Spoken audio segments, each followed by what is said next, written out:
Because your decision-making is made against your financial, your social, and your political connections. Because they keep you safe. I don't know if you know about Madoff, but he wouldn't take anybody that wasn't introduced to him and didn't have a connection. Okay? And when you go to a party among the truly wealthy, they'll say, this is so-and-so with such and such a firm or family. You're introduced. And it's a signal to everybody you're safe. But if you go to a party among the middle class and you don't introduce yourself, what are you? Rude, and it's not. It's just a different set of rules. And what it does is the rule about money and wealth is you don't talk about the cost of an individual item. But if you've been in poverty 2 generations or more, your problem is different again. This time you don't have material security. Okay? And my brother-in-law lost his farm. He went from middle class to poverty in 10 years. Extreme poverty, he lost his farm. Then he bounced around with employment. And for about 3 years, and during that time he was bouncing around with employment. They either didn't buy or didn't take birth control pills. And what happened is they had a severely handicapped child who requires full-time care of an adult. The child is 14 and still he can't feed himself. I knocked a wager out, and they got in an old farmhouse and realized they couldn't spend $1,000 on fuel oil. And they put in an old wood furnace that was less safe, and then he got sick, but he didn't go to the doctor. Then he got too sick to work. Now he has a degenerative illness that cannot be reversed.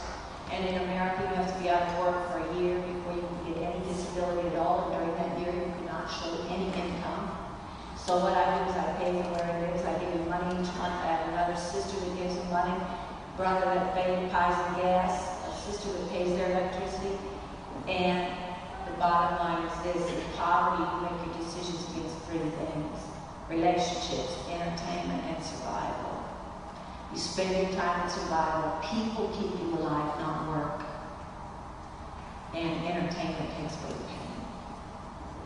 And so one of the rules about money is you share it. If I ask you for some and you have anything to share with me. Well, what happens is that when middle class runs into this, they don't understand why they get paid on Friday and on Monday they don't have any money. Well, you spend it right away, because if you don't, you share it. You follow me?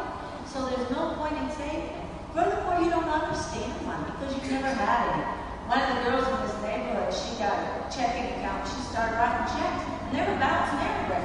I said, "What are you doing?" She said, "Look, they gave me all these money, these checks, so I'm using them." I said, "No, checks represent money. They're not cash." Well, what happens in this mix? And I want to explain one more thing and then open up to questions. What happens in this mix is this: when people are your possessions, that changes all the rules. Like last week, I have spent 2 hours on the phone with a reporter from Dallas, okay? She did this documentary. It was for a foundation on boyfriends, okay? And what she did is she followed 5 teenage girls in different economic classes with their boyfriends, okay? Well, she said to me, "I don't understand." One of the girls was from extreme poverty, Aisha, okay? And Aisha had a baby by this boyfriend named X-Man, and X-Man had also gotten 2 other girls pregnant. Okay? Well, they broke up, went back together, broke up, went back together, and then Aisha got a new boyfriend. And the reporter said to me, "Is Aisha going to go back to X-Man?" I said, "Well, absolutely." She said, "You mean she's going to go back to him?" I said, "Well, of course she is." And she said, "Well, I don't understand." I said, "Okay, let me explain it to you this way. How many of you in this room have a checking account? How many of you have a savings account? How many of you have insurance policies? Okay?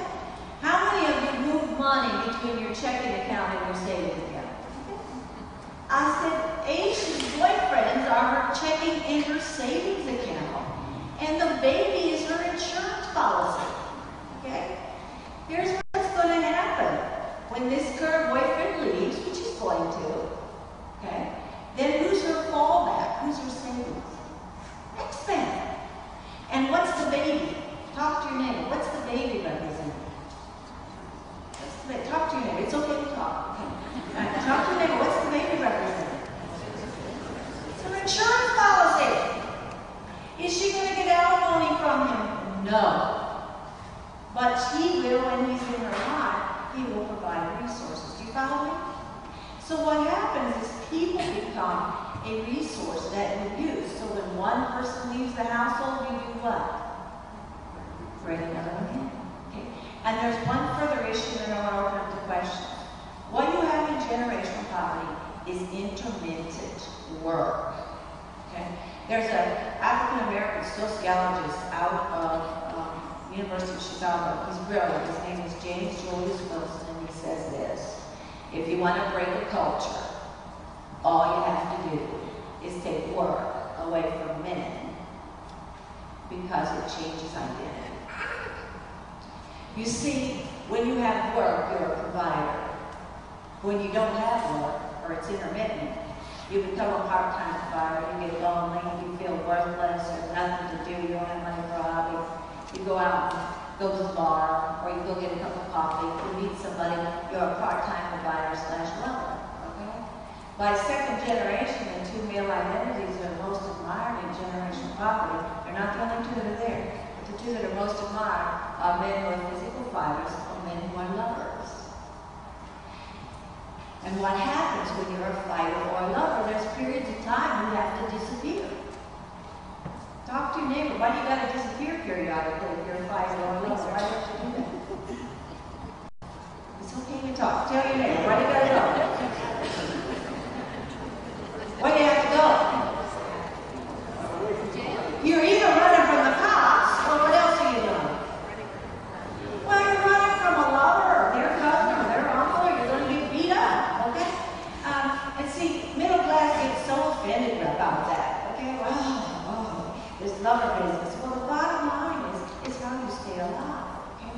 Well, what happens in that mix with intermittent work, then, and identity, you have men in and out of the household all the time.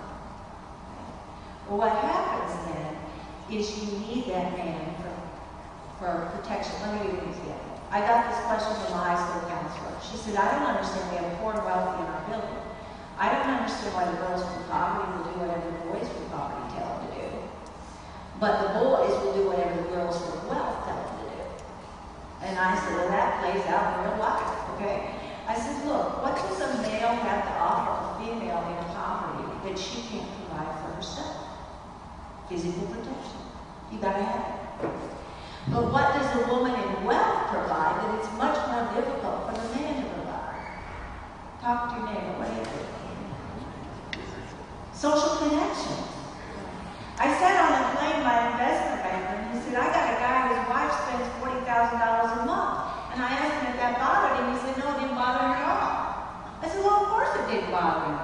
I said, look, she's making all these connections for him. He's probably making $2-3 million a month based on the people she introduces him to and ways she gets introduced to people. I said, you know what? Just consider it a sales commission, okay? The bottom line on the whole thing is that how you do relationships. And what happens in this mix then is that you don't, middle class boys, when they get old, they won't have financial security. But you don't have any in poverty. What you worry about when you're old is that you won't have physical safety. And if you have your children with you, you'll have safety. And so one of the things that happens in generational poverty, you often do not want your children to be too educated because they leave. And so poor white neighbors, they say you're getting above your race and you should fear for your britches. And poor African-American neighbors, they call them Royals. Poor Hispanic neighbors, they're Copelands. For Asian neighbors, they're bananas, and for Native American Indian neighbors, they're apples, red on the outside and white on the inside. I'm going to stop now and give you a brief time. So we have about 5 minutes of time for a question or two. So here's what I'm going to ask you to do. Talk to your neighbor. Talking opens neural pathways. It's good for you, okay? So talk to your neighbor in a couple minutes, and then we'll see if there's